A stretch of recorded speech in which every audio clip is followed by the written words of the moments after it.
よし、縫おうと思っても、この布、針と糸は何を使えばいいのって手が止まってしまうことはありますよね。布に合わない針と糸を使うと、縫い目がガタガタになったり、生地がシワになる原因になります。私はミシン歴30年ですが、針と糸選びにはまず覚えてほしい基本の組み合わせがあります。それが針11番×糸60番。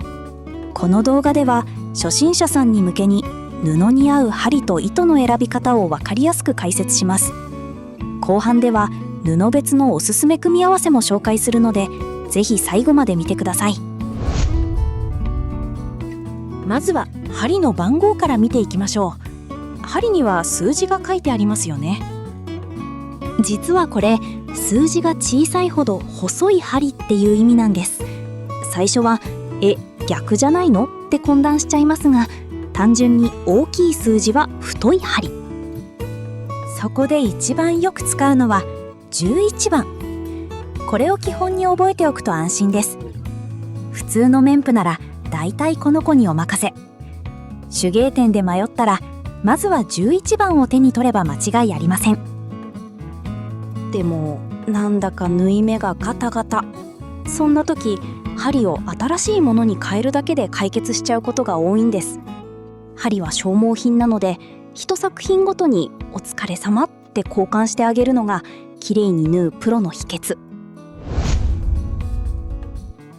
次に夏物のブラウスみたいな薄い布にはもっと細い9番の出番です。細い針なら布に大きな穴を開けずに優しく縫えるんです。繊細な布をスルスル縫えると、なんだか自分まで誇らしい気分になれますよね。デニムみたいな厚い布に挑戦するなら14番を選びましょう。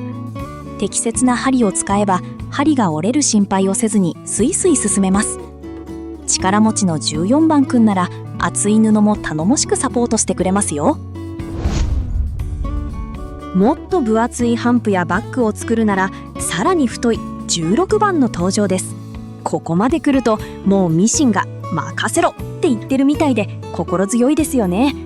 厚地用の準備をするだけで創作の幅がぐんと広がります。ところで、針先を指で触ってザラッとしていませんか？目に見えない傷でも糸切れの原因になるんです。私は定期的に針先をチェックして最高の状態をキープしています。このひと手間でトラブルを未然に防げるんですよ。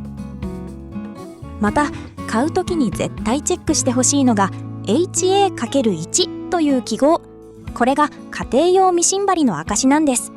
工業用とは形が違うので、パッケージをしっかり見てくださいね。この合言葉を知ればお買い物も大成功です。さて、針が決まったら次は糸ですね。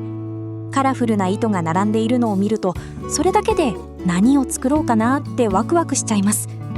でも糸にも針と同じようにとっても大事な相性という学びがあるんです。ここが最大のポイント。糸は針と逆で数字が大きくなるほど細い糸になるんです。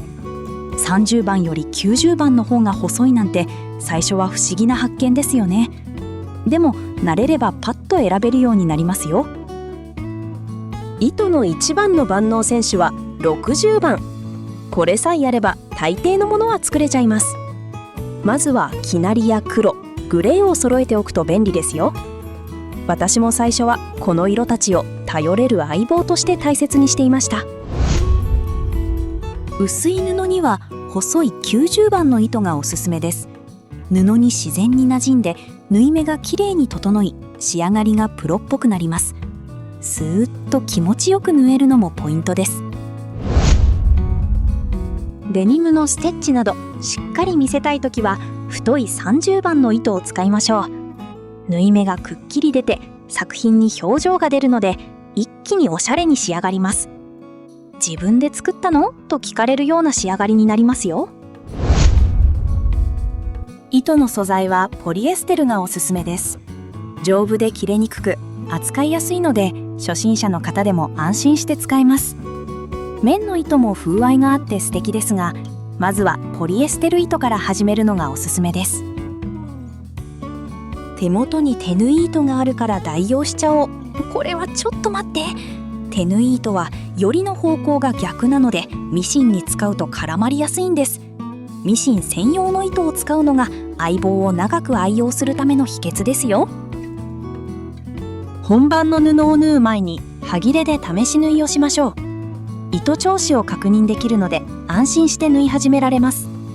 私も毎回試し縫いをして綺麗に縫えたら、よしこれで OK と確認してから進んでいます。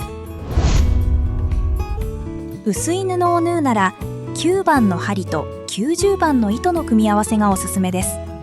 生地に馴染んでシワになりにくく、仕上がりがプロっぽく綺麗に整います。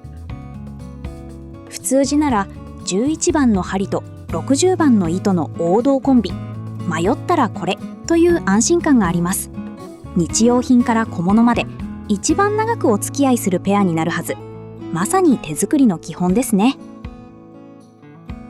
厚い布を縫うなら14番の針と30番の糸の組み合わせがおすすめです。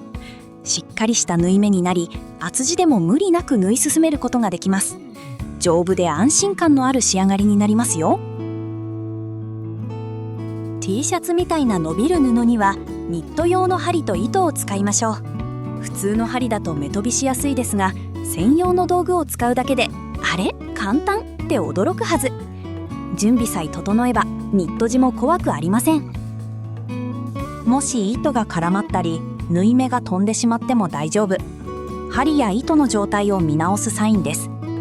一度電源を切って糸を通し直したり、針を確認してからゆっくりやり直しましょう。落ち着いて対処すればちゃんときれいに縫えるようになります。糸の色に迷ったら布より少し濃い色を選ぶのがポイントです。自然に馴染んできれいに仕上がります。グレーはどんな色にも合わせやすいので、困った時の定番として持っておくと安心ですよ。まとめです。針は数字が大きいほど太くなります。薄い布には細い針、厚い布には太い針を選びましょう。生地に合った針を使うと縫いやすく、仕上がりもきれいになります。糸は数字が大きいほど細くなります。布の厚さに合わせて糸を選ぶと縫いやすくなります。縫い目も整って仕上がりがきれいになります。この逆さまルールを覚えておけば迷わず選べるようになります。忘れた時はまたこの動画で確認してみてくださいね。布の厚さに合わせて針と糸のペアを正しく選んであげましょう。この準備こそが納得の仕上がりを生む最大の秘訣なんです。正しい道具を使えばあなたの手作りはもっともっと輝き始めます。ミシンはあなたの想像を形にしてくれる魔法の道具。針と糸が仲良くなれば作れるものの幅が無限に広がります。次はこれを作ってみようかな。そんな新しい発見をこれからも一緒に楽しんでいきましょうね。最後まで見てくれてありがとうございます。なるほどと思ったら、ぜひ高評価やチャンネル登録をお願いします。あなたのミシンライフが笑顔あふれる素敵なものになりますように。またお会いしましょう。